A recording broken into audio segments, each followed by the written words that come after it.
Ibu bapak, saudari-saudara, sobat Komsos yang terkasih dalam Kristus.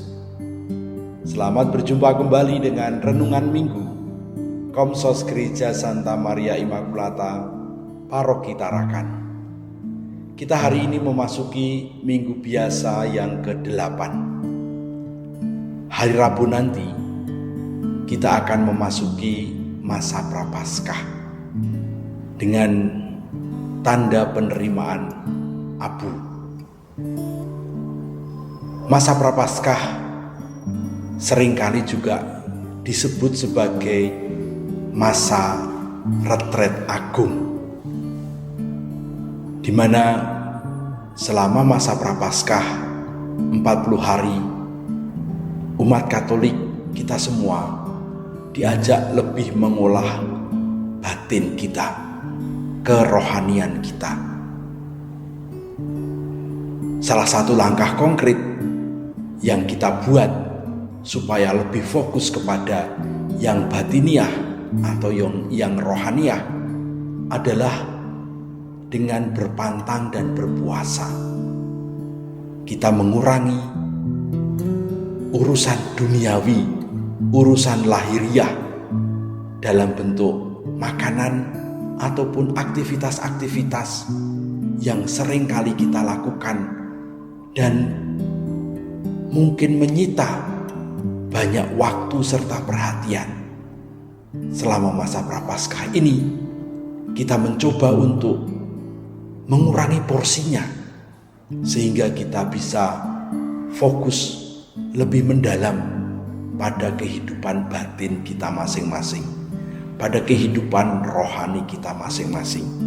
Semoga kita nanti memasuki masa Prapaskah ini dengan lebih bersemangat dan dengan sebuah niat yang sungguh-sungguh ingin memperbaharui diri.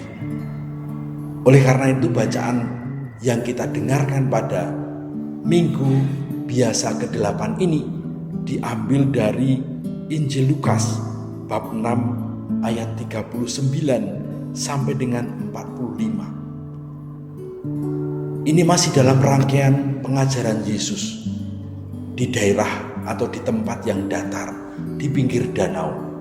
Khotbah-khotbah Yesus yang kemarin kita dengar, minggu lalu kita dengar, sangat ekstrim dan membuat kita berpikir lebih dalam supaya kita bisa membangun sikap yang sama dengan sikap Yesus. Hari ini kita lebih diajak untuk berfokus kepada pengolahan batin. Minggu yang lalu fokusnya pada relasi kita dengan sesama, terlebih dengan orang-orang yang tidak sepaham atau yang memusuhi kita.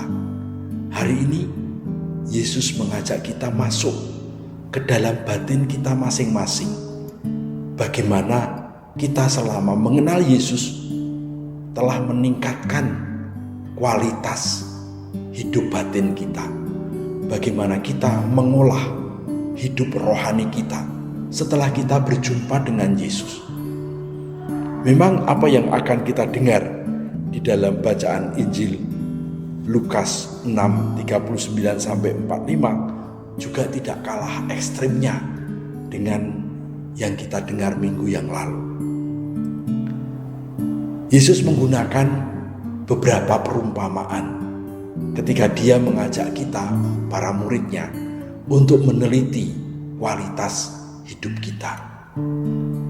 Dia mengatakan, dapatkah orang buta menuntun orang buta? Pernahkah Anda melihat orang buta menuntun orang buta? Kalau itu terjadi, pasti mereka akan jatuh di lubang yang sama. Yesus sebetulnya mau mengingatkan para muridnya, kita semua. Kita sedang belajar. Kita masih belum paham banyak. Kita masih belum mengerti secara mendalam. Bahkan apa yang diajarkan oleh Yesus mungkin baru sampai kepada kepala kita, belum masuk ke dalam hati kita.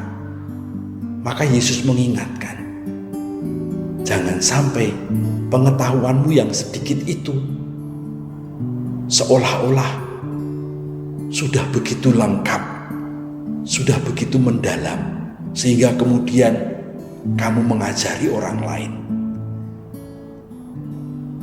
Ketika kita tahu sedikit, lalu merasa bisa mengajarkannya kepada orang lain banyak hal, maka kita bisa menjerumuskan orang lain ke dalam lubang kesalahan.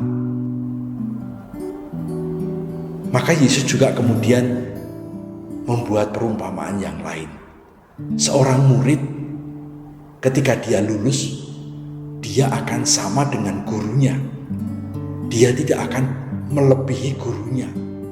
Apalagi kalau gurunya cuma satu. Apa yang dia serap dari gurunya adalah semua yang dimiliki oleh si guru itu. Maka paling-paling ketika seorang murid itu lulus, dia akan sama pengetahuannya dengan sang guru, tidak akan lebih pandai dari gurunya. Itulah peringatan-peringatan yang diberikan oleh Yesus kepada kita para murid, supaya kita sungguh-sungguh memasukkan ajaran Yesus yang seringkali kita rasakan ekstrim tadi ke dalam hati dengan pelan-pelan. Jangan kemudian kita tergesa-gesa ingin cepat-cepat mengajarkannya kepada orang lain, seolah-olah kita sudah tahu segala-galanya. Maka pada bagian kedua, Yesus juga membuat perumpamaan-perumpamaan. Pohon yang baik menghasilkan buah yang baik. Orang tidak bisa menunggu mengharapkan dari semak duri akan lahir, akan muncul buah anggur. Dari dalam hati orang akan keluar perbendaharaan yang ada di dalam dirinya. Dengan kata lain, Yesus mau menggarisbawahi sekali lagi kualitas batin kita sebagai murid-murid Yesus. Yang disabdakan Yesus, yang diajarkan oleh Yesus tidak boleh diterima mentah-mentah begitu saja.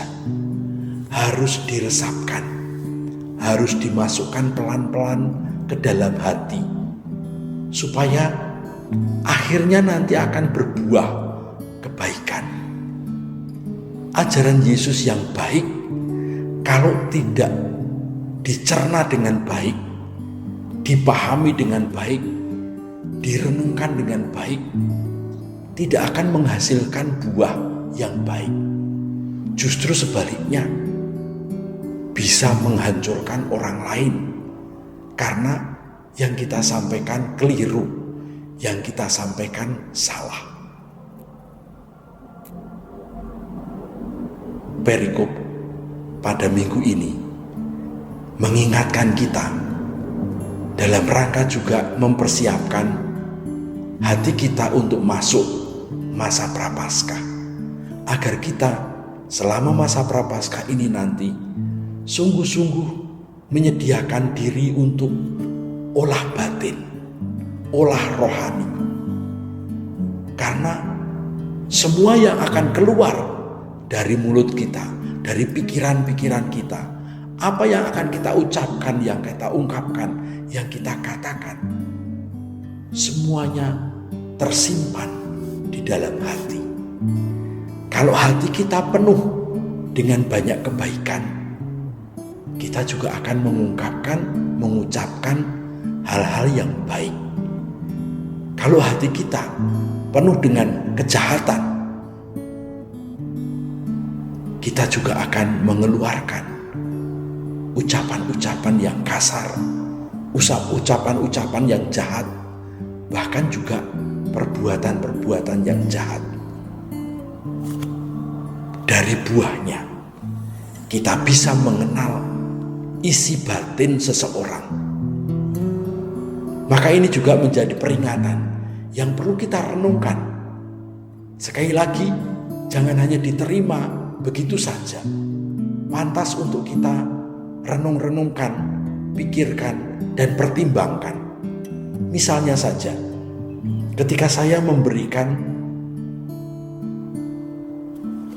tampilan-tampilan di YouTube seperti ini, memberikan pencerahan kepada banyak orang, kita dituntut supaya hati kita sendiri juga cerah, sehingga apa yang kita ucapkan itu, apa yang kita pertontonkan itu sebetulnya harus keluar dari hati kita.